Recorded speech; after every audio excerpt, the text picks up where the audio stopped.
তুমি আবার আসছো এখন চিল্লাচিল্লি করতে না?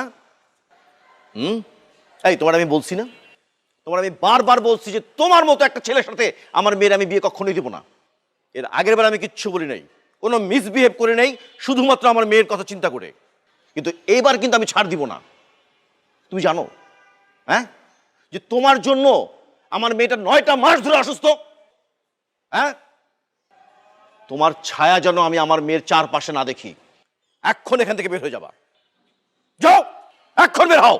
Uncle I am really sorry uncle, আপনি আমার মাফ করে দেন প্লিজ। আপনার সাথে এরকম খারাপ আচরণ করা আমার মোটেও ঠিক হয় নাই। আপনি মুরব্বী মানুষ, আপনার সাথে আমি এরকম আচরণ করছি, আমার মাফ করে দেন প্লিজ। আমি আর কখনো এরকম করবো না আঙ্কেল, আপনি প্লিজ আমার মাফ করে দেন প্লিজ আঙ্কেল। আমার তো বাবা নাই আঙ্কেল, আপনি তো আমার বাবার মতো আঙ্কেল। প্লিজ আপনি আমাকে একটা আমার ক্ষমার দৃষ্টিতে দেখেন আঙ্কেল, প্লিজ আমাকে মাফ করে দেন আঙ্কেল।